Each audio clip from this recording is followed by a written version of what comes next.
Fighting games have had a long history, going back to the arcade era. This was where they made their identity, and we can see how they've evolved over the years. While they have taken steps to better suit modern audiences, much of their arcade roots still remain. Even for modern day releases, some fighting game control schemes feel like they were designed for the arcade, and many will still choose to play these games using controllers resembling what you'd find on an arcade cabinet. So how is the barrier of entry for fighting games in the current era? Does it feel accessible to those wanting to learn but didn't grow up with them? With the release of Street Fighter VI, I wanted to have a go at dedicating myself to a fighting game using the rank system as a way of monitoring my progress. While I'm still relatively a beginner to traditional fighting games, I'm not entirely inexperienced either. I originally came from the Super Smash Bros. Series of games, which provides a different take on fighting games. The general style and feel is different, but has a relatively similar gameplay loop. I've also wanted to get into traditional fighters for some time now, with around 150 hours put into Guilty Gear Strive. Despite that, I still feel like I've far from mastered the game. Before my rank climb, I played through World Tour Mode to familiarise myself with the game's mechanics and to help decide on my starting character. I ultimately decided on Ryu as he's an all-around good fighter without any major weaknesses that can help me learn my fundamental skill set. Going into ranked for the first time, the game comes up with a prompt asking you to give a rough estimate of where you think your skill is at. A bit of fighting game experience, that's what I think I have. I'm a novice. Using that initial selection as a starting point, players need to go through 10 placement matches to find out where their starting rank is going to be. This being my first PvP experience with this game, I felt that this first match was going to set the tone.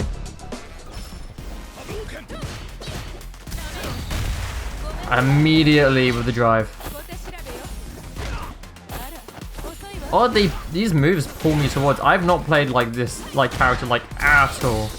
Okay, you are doing that. You've done 3 of those now. I see what kind of guy we're playing against now. You made your strategy very clear to me.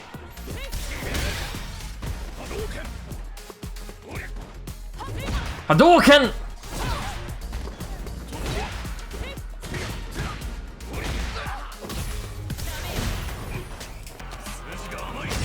Get up here.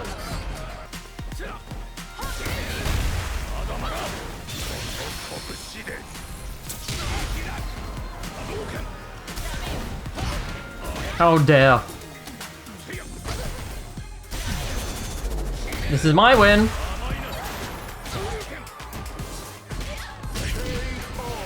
KO!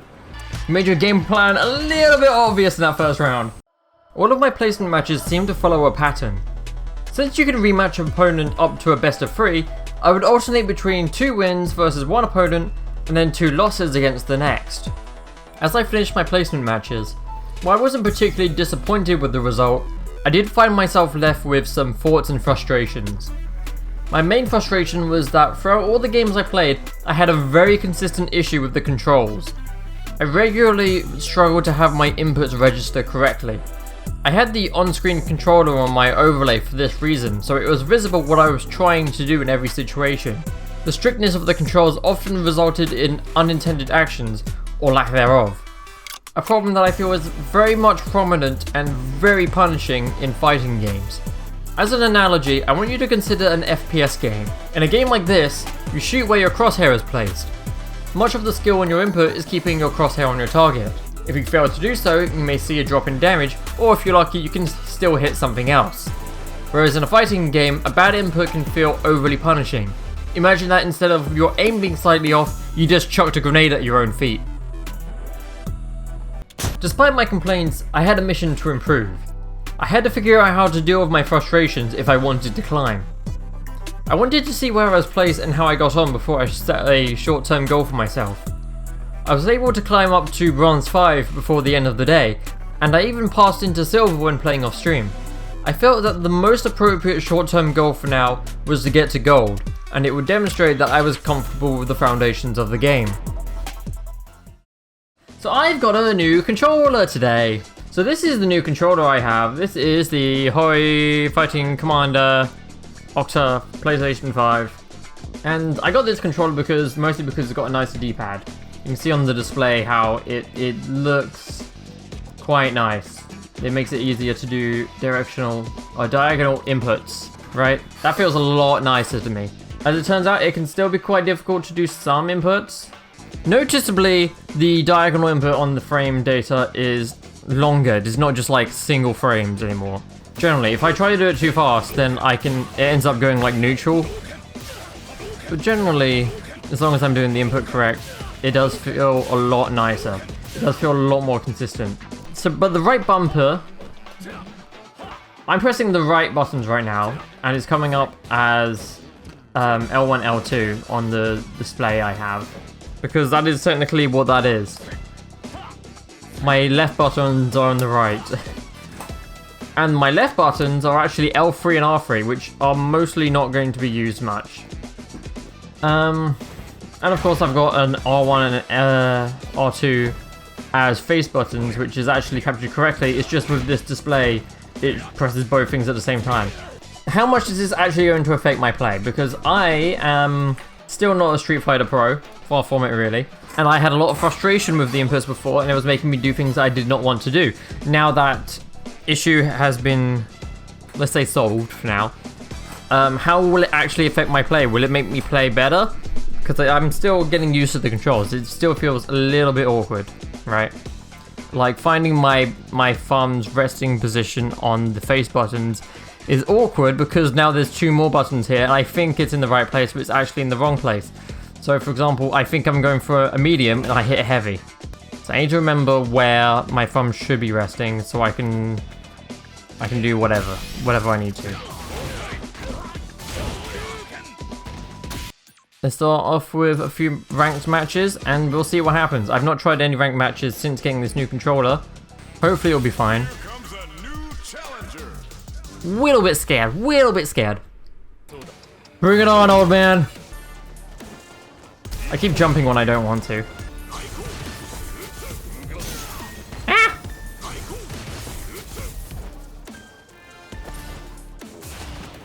Oh man. Such a rude grab. I am jumping way more than I mean to. Oh my god, he's so good at those grabs. I'm pressing buttons I don't mean to, help. It's a tiny bit laggy. But I'm also just fumbling up my controls. Also, it's a hot day! My hand's sweaty. I don't like having sweaty hands, it's very uncomfortable. Video games are a winter sport. I've declared. Oh no, how'd that miss? Come on. That was very awkward for me.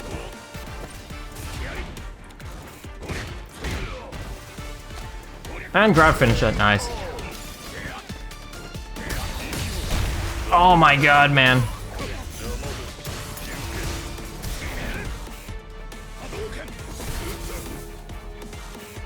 He's gonna, if he puts out anything, I'm in trouble. Oh no, he did the grab. I'm dead. So awkward. I immediately felt how different the sensitivity on the D-pad was on this new controller. This was generally a good thing as my old D-pad didn't feel sensitive enough, as many diagonal inputs wouldn't register if done too quickly.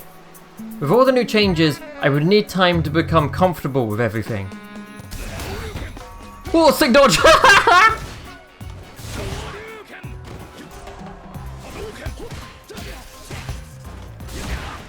Oh my god, that didn't connect. That's so sad, that's so sad.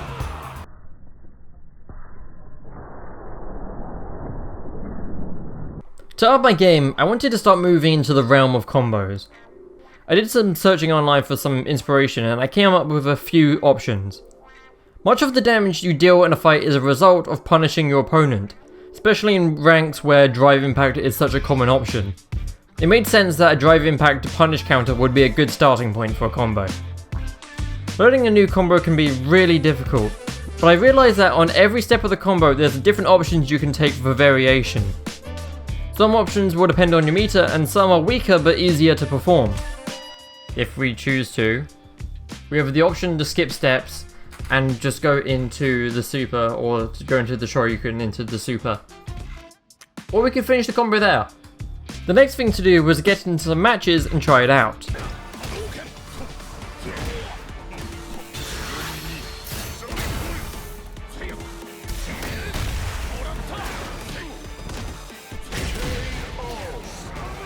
I tried something.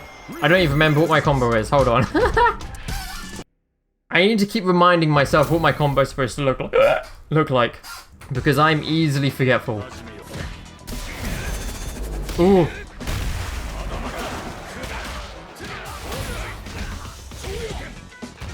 I did it! I did it in the real game! I did it! I did it! I did it, Pops!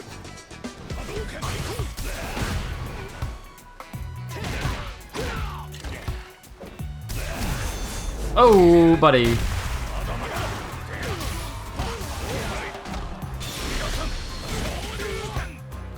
Well, I completely messed that up, but hey, it was, you know, worth a try.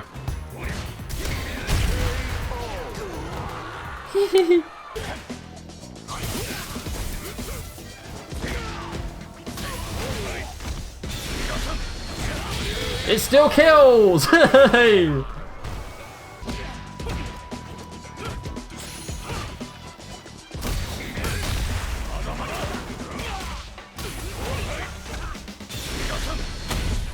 That did it. Oh my god, I got one off. Perfect! I'm so happy!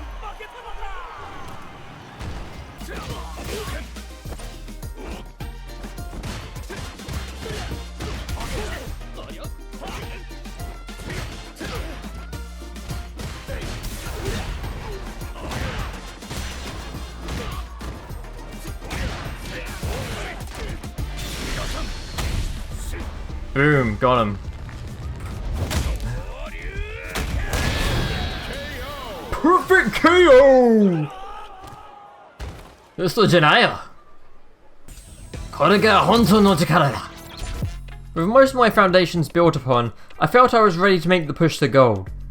All that was left was to practice what I had learned and keep playing games. I got the feeling that even though my opponents were also in silver, not every fight would be a fair fight. At lower ranks, there was likely to be a larger pool of potential opponents and a lot of skill variance within that pool. Even if I was destined for a higher rank, it probably wasn't realistic that I would win streak there. As I continued to play for longer periods of time, I began to experience a cognitive disconnect between what I was trying to do and what ended up happening. It felt like I was being gaslit by the game itself. Because I couldn't understand why things were going badly, I began to feel very frustrated at small errors as they would cost me games. Why are you not doing the fight? I pressed R1 and it didn't do anything! What? The gaslighting didn't seem to stop there though. There are many actions in the game that have unique properties and interactions. When you're learning a game, you begin to pick up on these things, but the rules aren't always so consistent. As an example, I learned that Ryu's Tatsumaki Senpu Kyaku has a property that can allow it to move through projectiles. I hadn't played around with this interaction much, so I would occasionally try it out. As it turns out, it does work in some cases, but not specifically in the case of DJ's overdrive projectile. I just did a search, and apparently, according to the internet, it's because Tatsumaki Senpu Kyaku has lower body projectile invulnerability, and I guess DJ's projectile size differs depending on which version you use. How was I meant to know that? I had a realization that I would climb more consistently when playing off-stream rather than on-stream. I believe this is because I was more allowing of myself to take frequent breaks between games. There are a few factors that I believe contribute to this performance drop. Firstly, with any game you're not experienced with, you won't be able to process information at the pace you'd like. It's like your brain just sees like a blurrier image that it needs to interpret before you can properly process information. This was likely very taxing on my focus, and frequent breaks helped to restore that focus. I often played sessions with very sweaty hands because of the current weather conditions in the UK. Despite the frequent hot days in the UK summer, very few houses have air conditioning, meaning that people simply just have to endure the heat. By not properly allowing myself to cool down, some of the movements were probably negatively influenced by the amount of sweat on the controller.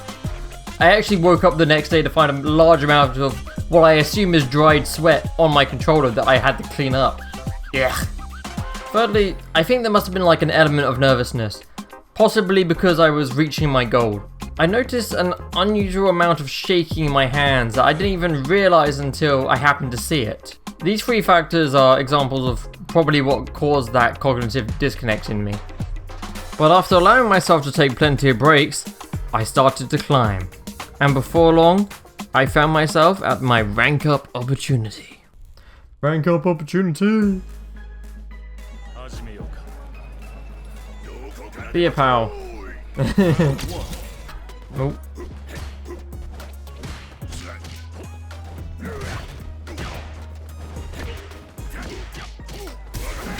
Ugh.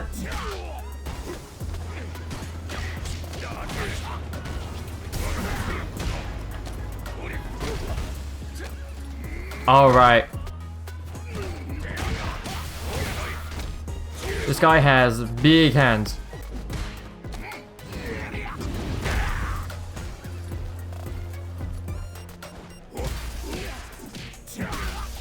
Ow. Mr. Zangief, stop please! Oh, I won. Nice. Please don't start on his face, Ryu.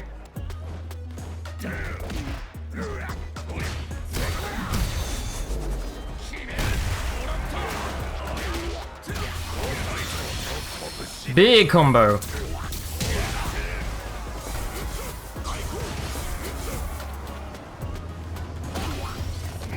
Oh, really? You grabbed me off of that. These grabs are ruining me.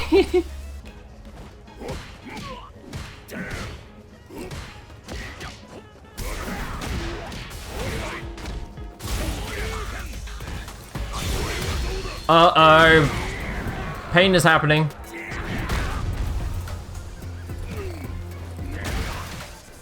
Uh-oh. Awkward, awkward, awkward, awkward. I won!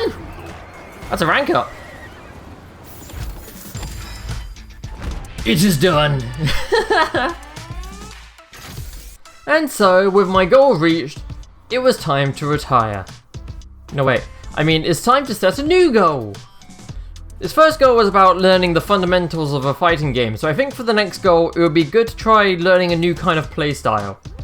I'm currently trying to do regular streams on my Twitch channel, so by all means come over and give me a follow. I'll be happy to play some friendlies with anyone looking to play. Until next time, bye bye! Oh yeah, and Southern Like and all that.